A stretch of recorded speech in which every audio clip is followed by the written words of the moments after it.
Hello dear students. तो आप सभी ने जेई मेन के एग्जाम से आप कंप्लीट आप कर चुके हैं, रिजल्ट भी आ चुका है, आप देख चुके हैं। और अब बात करते हैं, जैसे कई बार हो सकता है जेई मेंस का रिजल्ट इतना अच्छा नहीं आया तो माइंड में रहता है अब क्या करना चाहिए या हमें एक अच्छे कॉलेज लेने के लिए क्या करें। डेफिनेटली सबके माइंड में ये क्वेश्चन आता है। और आज हम बात करने जा रहे हैं एक ऐसे एग्जाम के बारे में जिसमें हालांकि हम डिटेल वीडियो ऑलरेडी बना चुके हैं उसके लिए, लेकिन ये एक ऐसा एग्जाम है जहां पर बच्चे कई आईआईटी की कॉलेज को भी छोड़ के इसमें जाके प्राइवेट ऑर्गेनाइजेशन में एडमिशन लेते हैं। जी हाँ, आज हम बात करने जा रहे हैं बिटसेट एग्जाम के लिए। और बिटसेट एग्जाम को क्या हमारी स्ट्रेटजी होनी चाहिए, कैसे हमें इसमें स्कोर करना है और आगे आने वाले डेज जो अप्रोक्सीमेट हमारे पास 40 डेज के अराउंड है, तो इसमें हम क्या हमारे की प्लानिंग होनी चाहिए और कैसे हम एक बेस्ट स्कोर उसमें ला सकते हैं। हालांकि हम जो यहाँ पर प्लानिंग लेकर चल रहे हैं कि ये हम एक 300 प्लस स्कोर लेकर आए, लेकिन इसको अचीव करने के लिए हमारी क्या एक जर्नी होनी चाहिए, कौन से वो सोर्स हैं जो मुझे यूज करने चाहिए। और डेफिनेटली आप अगर इसको फॉलो करते हैं तो यहाँ पर एक बिट सेट में एक अच्छा स्कोर लेकर आ सकते हैं। और बिट सेट की इंपॉर्टेंस क्या है ये ऑलरेडी मैं डिटेल में बता चुका हूँ, कैसे आपको अप्लाई करना है, कितने चांसेस होते हैं और कैसे एग्जाम का पैटर्न होता है, हम डिटेल में ऑलरेडी देख चुके हैं। आज हम बात करेंगे यहाँ पर बिटसेट के जो आगे आने वाला एग्जाम है, इसकी स्ट्रेटजी और इसकी प्लानिंग कैसे बनाए। तो जो विद्यार्थी हो सकता है चैनल पर नए हैं, तो बेटा इस चैनल के माध्यम से आपको कोटा का कंप्लीट कंटेंट अवेलेबल हम कराने की कोशिश कर रहे हैं, जिसमें ऑल एग्जाम्स कवर कर रहे हैं। जेई रिलेटेड जितने एग्जाम्स होते हैं वो इस चैनल के माध्यम से आपको मिलेंगे। साथ में आता है जो प्राइवेट ऑर्गेनाइजेशन है जैसे बिटसेट है, बीआईटी है, एसआरएम, जितने भी एग्जाम्स इसके दौरान किए जाते हैं वो सब हम एग्जाम यहाँ पर कवर करने की कोशिश करते हैं। तो आप अगर इसकी तैयारी कर रहे हैं या इन फ्यूचर आप इसकी तैयारी करना चाहते हो, तो डेफिनेटली यह वो चैनल है जहाँ से आपकी तैयारी को और भी बेहतर है। तो चैनल को सब्सक्राइब कर लेना बेटा, है ना। और लाइक शेयर तो अब अभी आप कर ही देंगे, ठीक है। चलो तो हम स्टार्ट करते हैं। देखो फर्स्ट ऑफ ऑल तो जो बच्चों के माइंड में रहता है क्या बिट सेट मुझे 300 प्लस स्कोर पे मिलेगा, नहीं, है ना। ये जो छोटे छोटे आपके माइंड में जो क्वेरीज हैं उनको भी मैं यहाँ पर साथ साथ में सॉल्व करूँ, तो ऐसा नहीं है। लास्ट टाइम अगर आप देखें तो बिट सेट की जो एंट्री है ना, आपको 234 मार्क्स पे भी आपके इजीली वहां पर आपको ब्रांच मिल गई है। तो इस दिस ईयर हमारे एक प्लान क्या होना चाहिए, अगर हम लेट से एक 245 से लेकर 250 का अगर टारगेट लेकर चलते हैं तो यहाँ पर हमें उसमें एंट्री तो मिल जाएगी, लेकिन हमें एक एंट्री नहीं, एक अच्छी ब्रांच में लेकर जाना है। तो हमें वो स्कोर कैसे अचीव करना है, तो हमें एक टारगेट तो 300 प्लस का लेकर चलना है। और 300 प्लस कैसे अचीव करेंगे, लेट्स से आपने अभी जैसे जैसे इसका अटेम्प्ट्स देते जाएंगे और आपने जो फर्स्ट जो टारगेट लिया है उसमें हम 245 पे एक टारगेट लेकर चलते हैं कि मुझे 245 स्कोर तक अचीव करना है। देन नेक्स्ट जो अटेम्प्ट होगा उसमें आप टारगेट कर सकते हैं 270, 300 और 330 तक इसको लेकर जा सकते हो। तो डेफिनेटली इस लेवल पे आपको जो आपकी डिजायरेबल ब्रांच है वो आपको मिल जाएगी, ठीक है। अब इसकी स्ट्रेटजी और प्लानिंग हमारी क्या होनी चाहिए, तो फर्स्ट ऑफ ऑल तो टीपी लैब ने बिट सेट के लिए स्पेशल क्रैश कोर्स चलाया बेटा। और इस क्रैश कोर्स में आपको कंप्लीट कंटेंट है ना, जो बिट सेट के अकॉर्डिंग है वो कंप्लीट कंटेंट यहाँ पर अवेलेबल किया जाएगा, जिसमें आपकी तैयारी को एक बेहतर हम तरीके से बना सकते हैं। पूरा एक रोड मैप बनाया, उस रोड मैप को फॉलो करके आप बना सकते हैं, ठीक है। चलो जी, है ना। और एक बेहतर रिजल्ट की हम यहाँ पर तैयारी करेंगे, है ना, वो आपको डिटेल में बता दिया जाएगा।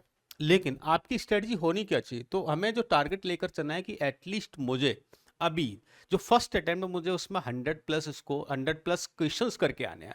अच्छा, 100 प्लस क्वेश्चंस करेंगे तो डेफिनेटली उसका कुछ टारगेट होगा कि मुझे क्वेश्चन को कैसे डिवाइड करना है। तो जिस तरह से आपको, हालांकि डिटेल वीडियो मैंने ऑलरेडी बनाया हुआ है, लेकिन फिर से एक बार रिवाइज कर देता हूँ कि हम इसको दो तरह से डिवाइड करके चलते हैं कि जो एलआर और जो इंग्लिश वाला जो सेक्शन है इसमें हम 25 प्लस क्वेश्चन करके आए, 25 प्लस क्वेश्चन इसमें करके आए। और सेकंड जो पीसीएम वाला है इसमें आप मिनिमम 75 क्वेश्चन है ना, 75 क्वेश्चन का आप इसमें टारगेट लेके चले तो डेफिनेटली आप 100 प्लस क्वेश्चंस का एक टारगेट यहाँ पर अचीव कर पाएंगे। और जब ये हो जाएगा तो जो हम एक डिजायरेबल स्कोर लेकर चल रहे हैं वो हो जाएगा। अच्छा, अब बात करते हैं जैसे एलआर और रीजनिंग, एलआर की और इंग्लिश को हम कैसे कवर करें। तो वैसे तो जो इंग्लिश वाला सेक्शन है, अगर आप जो बेसिक लेवल की एक इंग्लिश आती है, हालांकि अगर मैं मानता हूँ अगर आपने एनटीसी लेवल की भी तैयारी कर रखी तो भी आप यहाँ से एलआर और इंग्लिश वाले पोर्शन को इजीली सॉल्व कर सकते हैं ना। अगर आपको इसके लिए प्रैक्टिस की नीड है तो हमारी एक डीपीपी ऑलरेडी हमने इस पे एलआर के लिए और इंग्लिश के लिए गिवन कर रखी, तो वहाँ से आप इसकी प्रैक्टिस कर सकते हैं। साथ साथ में अगर आप कोई बुक की रिकमेंडेशन की बात करें तो मैं रिकमेंड करूँगा कि आर एस अग्रवाल जो मेंटल एबिलिटी के लिए आती है, आप इसको यहाँ से रेफर करके एलआर तो आपका वहाँ से कंप्लीट हो जाएगा। और इंग्लिश के लिए जो बेसिक आपकी जो 12th क्लास की जो ग्रामर है, या अगर आप कोई न्यूज़पेपर इस तरह से रीड करते हैं तो वहाँ से भी आपको उसको ईजिली से सॉल्व कर सकते हो। तो ये कोई मेजर टास्क नहीं है, कोई स्पेशल इसके लिए तैयारी की जरूरत नहीं है। आप जो गिवन आपको टाइम है, इस टाइम में भी आप अच्छी परफॉर्मेंस इसके लिए कर सकते हैं, राइट। अब जो हमारे पास रिमेनिंग जो टाइम है, इस टाइम को हम कैसे यूटिलाइज करें? तो देखा जाए तो हमारे पास अभी 4 to 5 वीक्स है, और इन वीक्स में अभी क्या करना चाहिए? अभी रिसेंट आप 12th क्लास का एग्जाम देकर आए, है ना? तो वो एग्जाम आप ऑलरेडी अभी कंप्लीट करके आए, तो ऐसा तो नहीं है कि आपकी स्टार्टिंग बिल्कुल जीरो से की जा रही, नहीं। आपकी प्रिपरेशन एक लेवल तक तो ऑलरेडी आप करके आ चुके हैं। चाहे आप 12th के जो बच्चे अभी जो अपेयर हो रहे हैं, तो सबने एग्जाम अभी कंप्लीट किया, तो 12th का जो सिलेबस है उसका 30-40% तो ऑलरेडी आपका यहाँ पर कवर हो चुका है, जिसको आप बोर्ड एग्जाम में भी आप ऑलरेडी कवर करके आ चुके हैं, राइट। रिमेनिंग पोर्शन जो 12th का है ना, इसको हमें कैसे कवर करना है? तो देखा है तो जेई मेन में, हालांकि हम जेई मेन में चाहे हमारा एक बेसिक स्कोर क्यों ना हो, हम उस स्कोर को भी कवर यहाँ पर ऑलरेडी किया हुआ है। तो देखा जाए तो हमारी बिल्कुल जीरो से स्टार्टिंग नहीं है ना, एक स्टेप तो आप ऑलरेडी कंप्लीट करके आए हुए हो। और ये एग्जाम देखा है तो कोई एक एडवांस टाइप का भी नहीं है, और एक जेई मेंस और एडवांस के बिटवीन का अगर एग्जाम कंसीडर कर सकते हैं। लेकिन इसमें जो मेन जो फोकस किया जाता है वो होता है बेटा स्पीड पर, और स्पीड कैसे आपकी इंक्रीज होगी वो हम जितने मॉक टेस्ट पेपर यहाँ पर हमने बनाए हुए उनको अगर आप फॉलो कर दो, डेफिनेटली स्पीड में आप अच्छा यहाँ से बूस्ट आपको मिल सकता है, ठीक है। अब जैसे हम वीक वाइज अगर प्लानिंग देखें तो वीक वाइज प्लानिंग में क्या कर सकते हैं? फर्स्ट ऑफ ऑल तो आपको जो 12th का जो पोर्शन है, जो आपको स्ट्रॉन्ग पोर्शन है, उस पर आपको फोकस करना है ना। 1-2 वीक में उस पर ही 12th वाले पोर्शन को कंप्लीट करना है, लेकिन और इसमें साथ साथ में अगर आप पीवाई क्यूज की बात करें तो जेई मेन की पीवाई क्यूज अटेम्प्ट कर सकते हैं, है ना। उससे आपका बहुत अच्छी प्रिपरेशन हो सकती है। वो पीवाई क्यूज में ज़्यादा अभी लेटेस्ट नहीं बात करें तो लेट से आप ये मान के चले 4 to 5 ईयर की पीवाई क्यू जरूर आप अटेम्प्ट कर लें ना। उससे रिलेटेड काफ़ी आपको क्वेश्चंस या उस तरह के बेस पे पैटर्न पे बेस क्वेश्चन वहाँ पर देखने को जरूर आपको मिल सकते हैं। साथ में अगर मैं मैथ्स की बात करूँ तो मैथ्स में जो हमारा जो मॉड्यूल है टीपी लाइफ मैथ्स का, और उसमें लेवल 2 अगर करें तो लेवल 2 बिल्कुल परफेक्ट बनाया हुआ है बिट सेट एग्जाम के अकॉर्डिंग, है ना। उसको आप कंप्लीट कर सकते हैं। अच्छा, जो वीक 3 और 4 में अगर हम प्लानिंग करें तो वहाँ पर हमारी स्ट्रेटजी होनी चाहिए कि अब हम यहाँ पर ग्रेड 11 का जो सिलेबस है इसको हम रिवाइज करना स्टार्ट कर दें ना। अच्छा, ग्रेड 11 के में क्योंकि 12th तो भी हमने रिवाइज किया हुआ है, तो इसमें भी हम क्या करेंगे कि हाईली जो वेटेज वाले, जिसका हमने पूरा एक टेबल बनाई हुई है कि किस तरह से किस चैप्टर का वेटेज है, उसको फॉलो करते हुए आप कंप्लीट यहाँ पर ग्रेड 11 को रिवाइज करें। और साथ साथ वीक में 1 से 2 मॉक टेस्ट पेपर अटेम्प्ट करना स्टार्ट कर देना, क्योंकि मॉक टेस्ट पेपर यहाँ से देना आप स्टार्ट कर सकते हैं।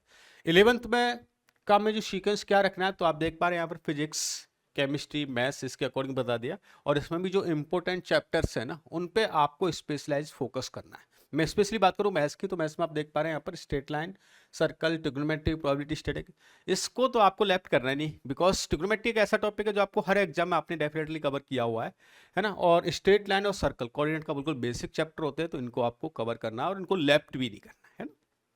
इस लेवल पे आप इनकी तैयारी को रिवीजन कर सकते हैं।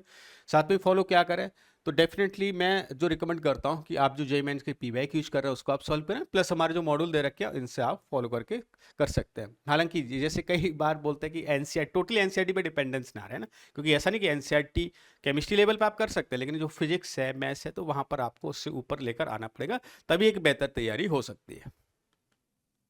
वीक 5 में जो हमारा जो टारगेट है, इसमें हमारा जो डिलीटेड पोर्शन है, क्योंकि जेईई मेन में काफ़ी पोर्शन डिलीटेड है, तो उस पर मैं फोकस करना है।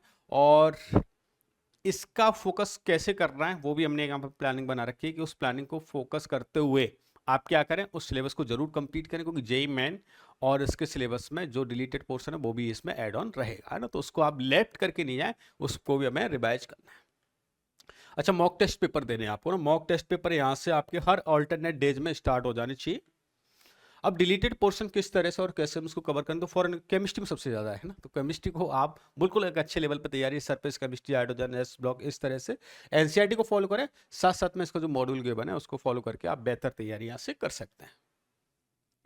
अब देखो, जब भी आपने मॉक टेस्ट पेपर यहाँ से देना स्टार्ट कर दिया, हालांकि हमने जो इसकी जो सीरीज के लिए बनाए हुए मॉक टेस्ट पेपर, तो आपको वहाँ पर सेट वाइज गिवन है 10 मॉक टेस्ट पेपर, है ना, 15-20 इस तरह से गिवन है। लेकिन जब भी आप मॉक टेस्ट पेपर स्टार्ट करें तो हो सकता है फर्स्ट जो मॉक टेस्ट पेपर दे रहा है उसमें आपका स्कोर लो हो, है ना। लेकिन बेटा उससे घबराना नहीं है। क्यों? क्योंकि अभी आप वेरी फर्स्ट अटेम्प्ट कर रहे हैं। अगर लेट से आपका स्कोर अभी 100-120 आ रहा है, तो जब लास्ट तक आप जब 15th या 20th नंबर का अगर आप इसको मॉक को अटेम्प्ट करें, तो डेफिनेटली वहां पर एक अच्छा स्कोर आप अचीव कर सकते हैं, ठीक है। तो इस तरह से हम एक पूरी प्लानिंग लेकर चल रही है, अभी आपके पास अच्छा खासा टाइम है। और अगर जैसे आप एडवांस की तैयारी करें वो तो आप कर ही रहे साथ साथ में, लेकिन इस तरह के क्योंकि तैयारी डिफरेंट रही है ना, ट्रैक सेम है, बस उसमें आपकी प्रैक्टिस होनी चाहिए और जो रिलेटेड पोर्शन है उसको आपको अच्छे से फोकस करना है। ठीक है। साथ साथ में इससे रिलेटेड और जो अपडेट्स हैं, इससे रिलेटेड जो सीरीज है वो हम यहाँ पर बताते रहते हैं, है ना, आप वहाँ पर कनेक्ट कर सकते हैं और जो टीम के साथ में कनेक्ट करके ऑल जो इसका जो कोर्स है या इसके जो मॉड्यूल है अगर आप बाय करना चाहते हैं तो वहाँ से भी आप बाय कर सकते हैं। ठीक है। तो आप सभी को ऑल द बेस्ट और आप इसमें बेहतर करके आए। इससे रिलेटेड ऑल अपडेट्स आपको यहाँ पर मिलते रहेंगे। जो बच्चे जेई की तैयारी कर रहा है, इन फ्यूचर जेई की तैयारी करना चाहते हैं, कोटा के कंटेंट से स्टडी करना चाहते हैं, तो डेफिनेटली इस चैनल को आप सब्सक्राइब कर लें और आपको यहाँ से हम बिग बेस्ट कंटेंट देने की कोशिश करेंगे। Again all the best.